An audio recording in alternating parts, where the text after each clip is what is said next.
Olá, tudo bem com você? Seja muito bem-vindo a mais um capítulo do Mundo Corporativo, que hoje se dedica a falar sobre estratégias de carreira, desenvolvimento profissional e liderança.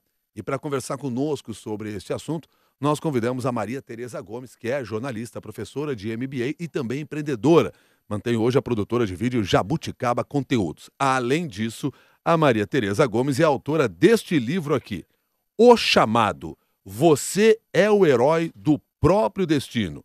O que há de comum na emocionante aventura dos presidentes rumo ao topo das empresas e o que você pode aprender com eles. Maria Tereza Gomes, desde já, muito obrigado pela sua gentileza de estar conosco aqui no Mundo Corporativo. Bom dia. Bom dia, Milton. É um prazer. Maria Tereza Gomes, você escreveu o livro O Chamado, falando aqui, você é o herói do próprio destino, mas o livro ele está muito mais dedicado aos presidentes e CEOs. Só presidentes e CEOs são heróis no mundo corporativo? Não, absolutamente não, viu, Milton? É que eu fiz uma pesquisa sobre carreiras de presidente de empresa para o meu mestrado que eu defendi na FEA, USP. Então, o livro, ele apresenta o meu estudo sobre carreiras de presidente de empresa. Mas eu acredito que todos nós somos heróis da nossa jornada e por isso que o livro tem esse subtítulo aí, Você é o herói do próprio destino. Então, vamos começar por entender, assim, quem é esse herói no ambiente corporativo? O CEO é aquela pessoa que a gente olha, o presidente de empresa é aquela pessoa que a gente olha, é o cara que galgou todos os degraus corporativos, né, Milton? Então a gente olha para ele é o cara que tem o melhor escritório, tem a secretária mais bem paga, tem motorista, viaja de primeira classe. Então a gente olha para ele como alguém que conquistou coisas. Então é por isso que a gente chama do herói corporativo. Mas na verdade ele fez uma jornada como todos nós, trabalhou muito, teve muitos desafios e continua tendo. Passa pelas mesmas etapas de qualquer outro trabalhador? O executivo, aquele profissional que foi contratado, como nós, lá no começo de carreira, como estagiário ou no primeiro emprego, passa por todas as etapas. Claro que se a gente olhar o empreendedor, aquele cara que herdou uma empresa do pai, ele pulou algumas etapas dessa jornada. Mas o presidente de empresa, o contratado, que fez carreira, passa por tudo que a gente está passando. Por que herói do próprio destino? Somos nós que fazemos o nosso destino? A gente não é muitas vezes levado pelo próprio mercado, pelas oportunidades que vão surgindo? Mas a gente faz escolhas, né, Milton? A gente faz escolhas todas as vezes que a gente aceita uma promoção, aceita um convite para um trabalho novo, aceita mudar de empresa, aceita mudar de trabalho, mudar de cidade. Então, a gente faz as escolhas. O interessante é fazer as boas escolhas, as escolhas certas. Por falar, nós vamos falar um pouco mais sobre escolha. Agora, todo CEO é um herói mesmo ou tem CEO que chega lá e não é tão herói assim? Atropela algumas etapas da jornada. O herói não necessariamente é um santo. O herói, se a gente olhar na mitologia, e eu estudei bastante mitologia para chegar nesse livro, o herói nem sempre faz todas as coisas certas e nem sempre ele ganha todas as etapas, as brigas que ele trava. Então, não dá para dizer que é um santo. É um herói porque venceu as etapas, venceu os desafios. Aliás, você foi buscar a base desse seu trabalho no conhecimento de Joseph Campbell. Eu gostaria que você até contasse um pouquinho para nós, compartilhasse conosco um pouco. Por que trazer o conhecimento dele para fazer essa analogia no mundo corporativo? O Campbell, Milton, lançou em 1949 um livro muito interessante que é considerado um dos livros mais importantes do século passado, que é O Herói de Mil Faces. Esse livro, Campbell, que era um estudioso de mitologias, de religiões, ele fez um paralelo muito interessante. Ele falou o seguinte: se a gente olhar a história de todos os heróis da humanidade, se a gente for atrás da história de Cristo, de Buda, dos heróis da mitologia grega, dos heróis dos contos de fadas, todos eles vão ter uma trajetória muito, muito parecida. Então, o que o Campbell fez foi falar o seguinte: todos os heróis percorreram umas mesmas etapas para chegar ao seu destino. E essas etapas é que ele descreveu nesse livro de 1949 e que eu olhei do ponto de vista do Campbell como é que se desenvolveram as carreiras dos presidentes de empresas. São 17 etapas que nós podemos concentrar em 3 estágios. E é melhor a gente falar dos 3 estágios, porque as 17 etapas seriam muito longo. Quem quiser conhecer detalhadamente cada uma delas pode comprar o livro Chamado. Mas vamos aos 3 estágios que integram estas 17 etapas. O primeiro estágio é o estágio que o herói está lá no seu mundo comum, está lá no seu mundinho controlado, conhecido, que ele domina, e de repente alguma coisa tira ele dessa monotonia. É o chamado para a aventura, ele vai receber o chamado para a aventura. Então o primeiro estágio é o estágio em que o herói sai da sua rotina. O segundo estágio é quando ele aceita o chamado e aí ele vai para a aventura. O que vai acontecer na aventura? Vai acontecer tudo. Ele vai matar os dragões, ele vai vencer os inimigos, ele vai perder algumas dessas batalhas, ele vai ter crises, enfim, ele vai a grande jornada do herói. E a última etapa é quando o herói conquistou o que ele foi buscar, aí ele tem que voltar tem que voltar para o mundo comum. Então ele estava no mundo comum, foi para um mundo excepcional de muitas aventuras, e aí ele conquistou o que ele foi buscar e ele tem que voltar para o mundo comum. Então, esses 3 grandes estágios da jornada. O chamado geralmente é a oportunidade que lhe oferecem para assumir um outro cargo dentro da empresa? Em geral, o chamado da nossa carreira é o chamado para uma promoção, é um chamado para mudar de emprego, é um chamado para mudar de cidade, para assumir um novo desafio. Quer dizer, os chamados acontecem, são muitos ao longo da nossa carreira. A grande questão é o quais aceitar. Pois é, e aí entra na questão da escolha sobre a qual você estava se referindo lá no início. Dos vários CEOs e presidentes que você teve a oportunidade de entrevistar na sua carreira como jornalista e que serviram aí de base para desenvolver esse trabalho aqui do livro, muitos negaram alguns chamados em determinados momentos? Sim, há chamados que a gente não deve aceitar mesmo. Seja porque não combinam com os nossos valores, seja porque não seja o momento de se arriscar e fazer determinadas funções. Por exemplo, tem um CEO que foi presidente da GE, o Alexandre Silva, e atualmente ele é presidente do Conselho de Administração da Embraer. Ele, no começo de carreira, foi chamado a ser gerente. Ele tinha 20 e poucos anos, era um engenheiro da Varg, foi promovido e foi chamado a ser gerente. Ele teve que recusar porque ele não estava pronto para aquele cargo. Então, ele voltou atrás, retomou a carreira de engenheiro, pediu demissão depois de 7 meses. Então, às vezes, é preciso não aceitar alguns chamados porque você não está pronto para aquela aventura. Muitos deles que você encontrou demonstraram algum arrependimento por não terem aceitado algum convite? Não, nenhum. Todos muito confortáveis com os convites aceitos e com os convites recusados. Como é que eu vou saber qual é o chamado que eu devo ouvir? Você tem que ouvir o seu coração. Eu acho que ouvir os seus valores, entender se você está pronto para aquele chamado. Tem uma coisa muito importante que são as 3 competências. Você está pronto para aquilo? Tem as competências para aquilo? Você se sente confortável, faz parte dos seus valores, você quer fazer aquilo, isso vai te dar felicidade, vai te trazer paixão na vida. E a terceira coisa, você vai estar com pessoas que você gosta, pessoas que vão te fazer crescer, que vão te ajudar a se desenvolver. Acho que se você olhar isso, você vai entender que chamados aceitar e quais não aceitar. Agora, muitas vezes nós estamos num mercado que a gente não tem muita chance de fazer essa escolha. Quer dizer, surgiu uma oportunidade, você não pode pensar tão claramente ou tão conscientemente assim para responder as 3 perguntas. Você precisa ir porque o momento pede aquela decisão. Às vezes não tem volta, às vezes é o caminho.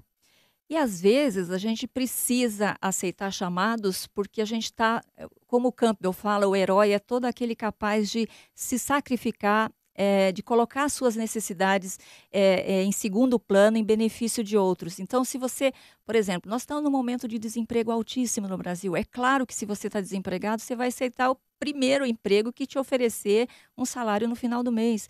E isso é justo. É justo para você, é justo para sua família, você precisa colocar leite em casa. Então, você está fazendo, neste momento, um sacrifício em nome dos outros. Isso é ser herói na vida. Isso pode ser aqueles dragões que aparecem na caminhada do herói? São os dragões que você vai ter que vencer, vai ter que superar. Porque o CEO também passa por isso. Quer dizer, essa crise econômica também atinge a ele, atinge a empresa. Eu imagino que torna mais difícil o alcance das metas. Atinge eles, e uma coisa que a gente esquece, muitas vezes o CEO chegou a CEO tendo passado por demissões ao longo da carreira. Vários dos CEOs que eu entrevistei foram demitidos ao longo da carreira, superaram isso, buscaram novas oportunidades e continuaram crescendo. Então, ser demitido, por exemplo, ou ficar sem emprego, não é uma característica que é só nossa. Os presidentes de empresa também passam por isso. Quer dizer, uma demissão que sempre é uma frustração, isso não aborta uma jornada? Não, às vezes te leva para um próximo passo que vai ser o passo que vai fazer a sua jornada muito mais interessante. Eu lembro de um CEO, que é o Valdez Sanches, que ele acabou de se aposentar como presidente de empresa, Ele foi demitido no começo de carreira e essa demissão fez com que ele mandasse o currículo para a MWM, que foi a empresa onde ele ficou 35 anos e chegou a presidente. Então, é encarar os momentos de dificuldades como uma oportunidade de crescer e, quem sabe, na sua próxima empresa está o futuro que você tanto almeja, né? Bom, mais uma afirmação do que propriamente uma pergunta enviada pelo Carlos Soares aqui no e-mail mundocorporativo@cbn.com.br. É o seguinte, está muito claro o seguinte, alguma hora eu tenho que atender o chamado, porque se eu negar todos os meus chamados, jamais serei um herói. Exatamente, tem que aceitar alguns chamados. Você pode recusar alguns que não fazem sentido para você, mas obviamente se você não aceitar o chamado, você não vai a lugar nenhum. Comentário do Luiz Alcubierra, que escreve para nós pelo Facebook, diz assim: a jornada do herói, comentado pela Maria Tereza Gomes, é das mais importantes no mundo corporativo. Entre os sims e os nãos, o que não pode haver são arrependimentos. Aceitar a missão é seguramente o desafio a ser vencido. Eu conheço o Luiz, agradeço o comentário dele. É exatamente isso, aceitar a missão. A gente tem uma missão na vida, a gente tem que entender essa missão. E o herói, ele entende que ele está aqui para fazer algo maior. E eu acho que é isso que às vezes a gente esquece. Eu acho que a gente fica no Brasil pensando em heróis, que não temos heróis e que não surgem heróis para a gente idolatrar. E a gente esquece que cada um de nós, né, podemos ser o herói um pouquinho a cada dia. E cada um de nós podemos contribuir para um mundo melhor, um país melhor, uma família com mais estabilidade. Uma outra coisa que a gente percebe lendo a história dos CEOs e presidentes é que muitos aceitaram o convite mesmo diante de incertezas. Eles não tinham uma resposta clara se era sim ou se era não, mas aceitaram. A incerteza faz parte disso também? Eu tenho que superar isso? A incerteza faz parte da decisão. A gente não sabe o que vai ser amanhã. Os CEOs, eles podem ter algumas capacidades de tomada de decisão que são mais apuradas do que a nossa. Quer dizer, eles conseguem olhar um cenário, avaliar aquele cenário e aí eles tomam decisões em cima de um cenário possível. Mas não quer dizer que eles sabem o que vai acontecer amanhã. Não tem como. Quando eu decido abrir meu próprio negócio, ser empreendedor, quem está fazendo o chamado sou eu mesmo, a mim, e eu tenho que me ouvir? Às vezes, sim. Eu sou empreendedora, decidi ser empreendedora já faz 6 anos, e é um chamado que você aceita porque você quer fazer uma coisa diferente, quer contribuir de uma maneira diferente. Então, a jornada do empreendedor, ela é uma jornada duríssima, é uma jornada muito difícil, principalmente no Brasil, mas se você acreditar que essa jornada é uma jornada que você vai fazer com base nos seus valores, que você vai contribuir, vai gerar emprego para outras pessoas, vai contribuir com outros negócios, com outras empresas, eu acho que você tem que assumir a sua jornada, assumir o seu chamado. Dos CEOs e presidentes que você acabou entrevistando, tem casos de executivos que deixaram a sua empresa, onde você estava muito bem estabelecido, você tem lá seus bônus, você tem seu cargo, sua sala, e disseram o seguinte: basta de tudo isso aqui, vou tomar o meu próprio caminho, vou abrir minha própria empresa? Tem um caso muito interessante de um executivo que foi do Citibank, que trabalhou muitos anos no Brasil e fora do Brasil. E uma das coisas que estavam incomodando ele é a questão da família. Então, a família já não conseguia mais acompanhá-lo nos chamados que ele vivia recebendo para ir para fora do Brasil. E no último chamado, que ele foi para Nova York, ele deixou a família em São Paulo. E aí ele falou assim, não é mais para mim. E ele pediu demissão e montou o próprio negócio. E o interessante é que ele quebrou anos depois. A empresa dele quebrou e ele voltou para o mundo corporativo. Ele foi ser presidente de outras empresas, mas aí saiu do sistema financeiro. Bom, veja que ele voltou para ser presidente de outra empresa. Exatamente. Quer dizer, mesmo que tenha decidido algo em determinado momento da sua carreira, não deu certo, a chance de se recuperar existe. A chance, sim. O Luiz Fernando Brant, que é esse executivo, que foi do Citi e depois virou presidente da Teca, lá do Sul, ele fez isso, e ele fez uma carreira brilhante depois que ele quebrou como empresário, quebrou como empreendedor e ele voltou para o mundo corporativo. A Teca é de toalhas, não é isso? Isso, lá de Blumenau. Isso. Exatamente, lá de Blumenau, em Santa Catarina, perfeito. Você diz num determinado momento que quando você recebe o chamado, você tem que passar por um primeiro limiar, que necessita que se vença o guardião que protege a entrada. Quem é esse ou quais são esses guardiões? Por exemplo, se você recebe um convite para trabalhar numa determinada empresa, provavelmente o guardião vai ser aquele chefe que vai te aceitar e vai te deixar entrar. Então, no nosso mundo corporativo, seria um chefe, uma pessoa que vai falar assim: sim, a Tereza está apta a entrar na nossa empresa, ela pode cruzar esse limiar e nós vamos deixá-la trabalhar aqui.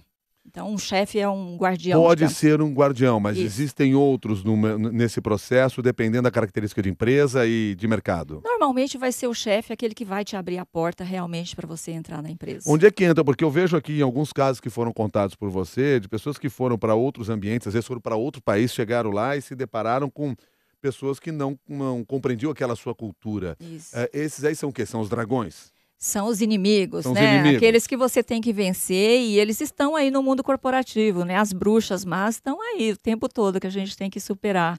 Então, esse caso que você está falando é de um executivo que foi presidente da Unilever, o Vinícius Priante.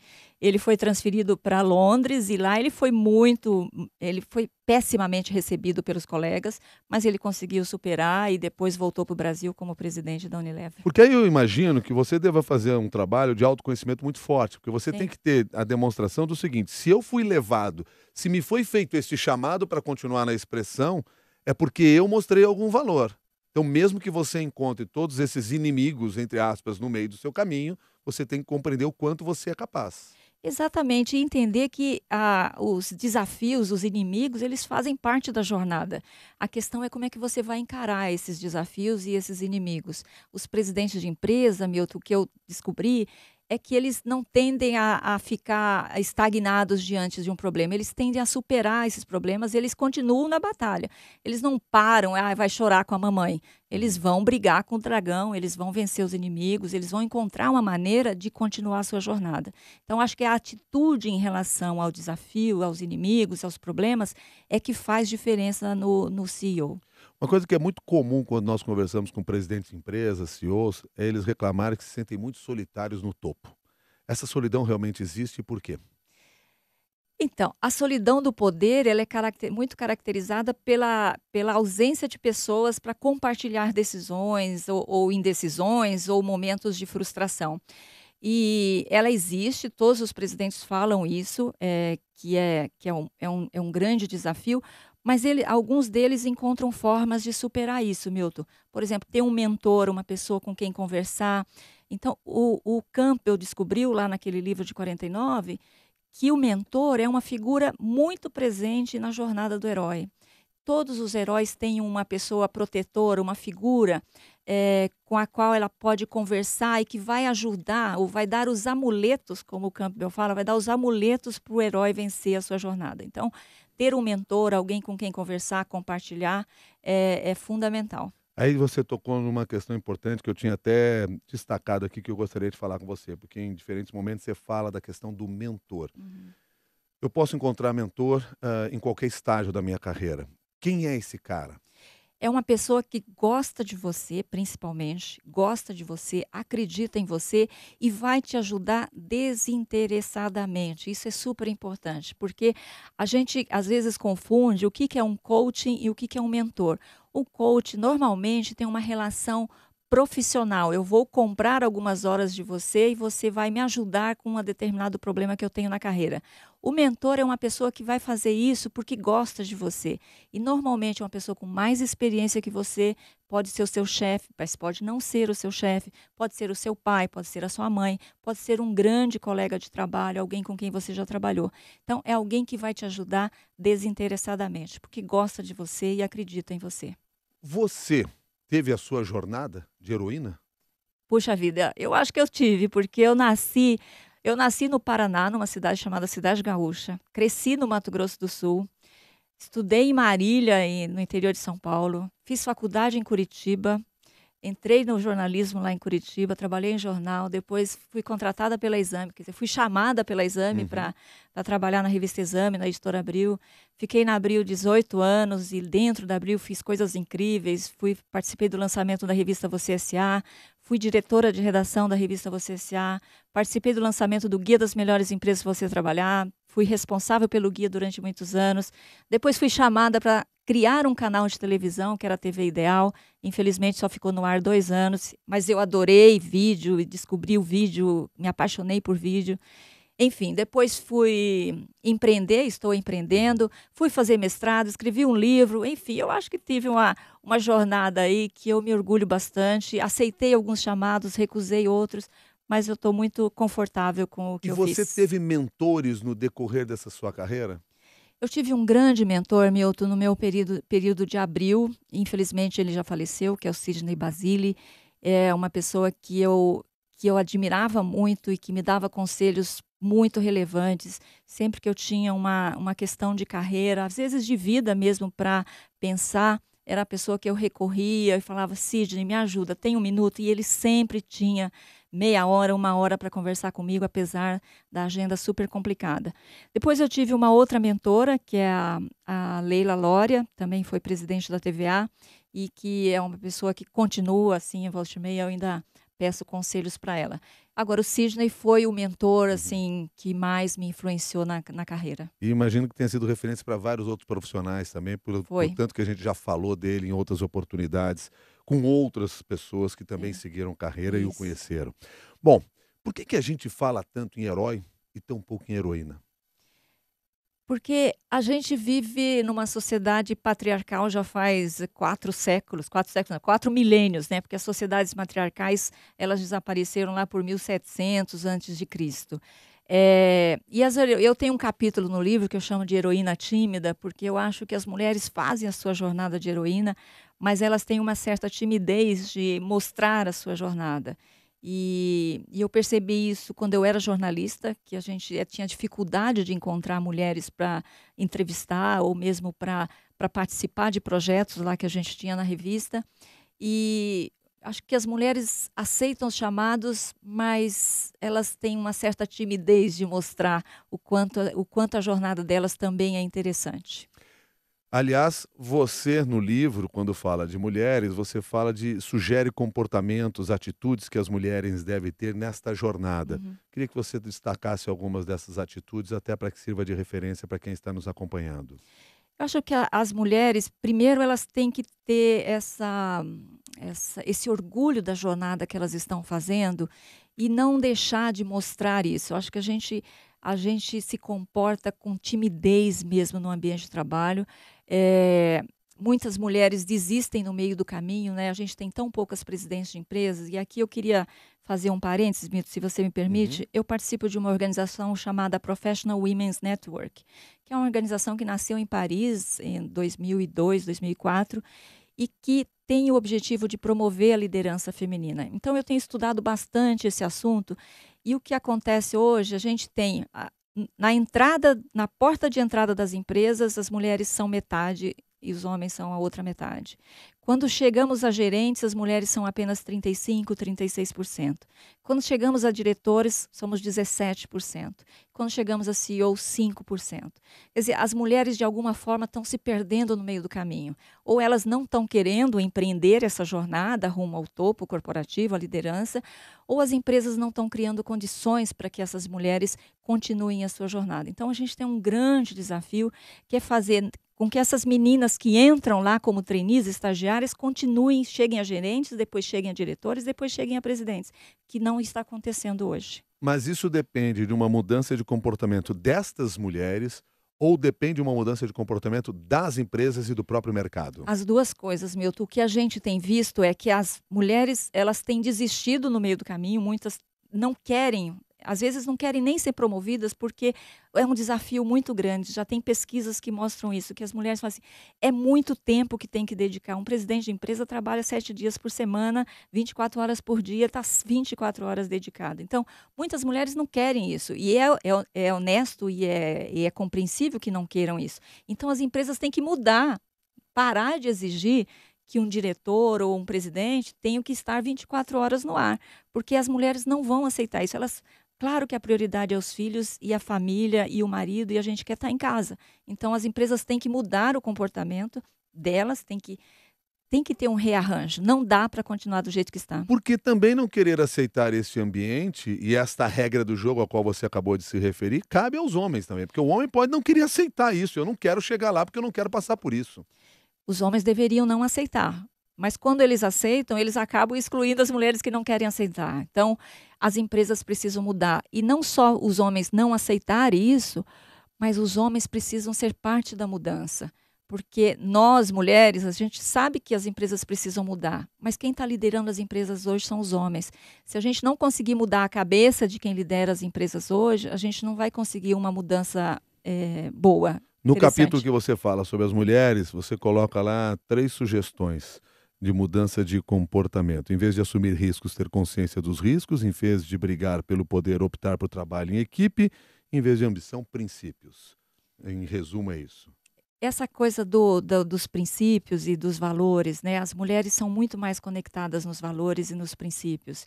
E as mulheres, elas tendem a trabalhar melhor em equipe, né? Então, se as empresas valorizarem mais o trabalho em equipe, as mulheres tendem a aparecer mais. Então, acho que se fizer essas 3 coisas, está de bom tamanho. E agora, como é que fica a jornada dos jovens líderes? Parece que essa jornada é cada vez mais rápida. Cada vez mais rápida. Eu lembro que eu entrevistei presidentes de empresas de 34, 35 anos e de grandes empresas no Brasil. E esse aí é afoito, né? É o herói afoito, é o herói que tá com o gás todo para a aventura. Esse está atrás de tudo que é aventura que aparecer na frente. Ele aceita de qualquer forma qualquer chamado?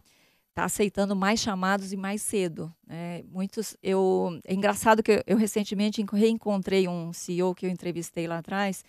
E ele fala assim, eu descobri que eu não quero ser CEO, porque isso não é para mim. Ele tinha 34 anos e era presidente de empresa. Agora ele está com 40 e poucos e ele descobriu que o negócio dele não é isso. O negócio dele é vendas, ele é feliz em vendas. Então, às vezes aceitam chamados que não é para aceitar. Às vezes você aceita o chamado por vaidade? Ah, sempre. A vaidade, Milton, é parte inerente do CEO, dos executivos, porque eles se orgulham muito do que eles conquistaram, eles têm uma autoestima muito elevada, e isso é um fator importante. Em nome da vaidade, de repente, a gente não pode fazer uma jornada errada? Pode, a gente vê isso o tempo todo, né? Nesse caso, por exemplo, desse CEO, ele estava numa jornada errada por causa da vaidade. Porque quando ele tinha 20 anos, ele escreveu lá num caderninho, quero ser presidente de empresa antes dos 40. Então, ele achava que ele tinha que cumprir isso quando ele escreveu isso lá na faculdade, quero ser presidente de empresa antes dos 40. E era a jornada errada para ele. Ele não tinha o autoconhecimento necessário aos 20 anos para saber que ele ia ser feliz trabalhando em vendas, com relacionamentos de pessoas e menos com a burocracia do cargo de CEO. Ele não queria isso, ele não estava afim disso. Isso não trouxe felicidade para ele.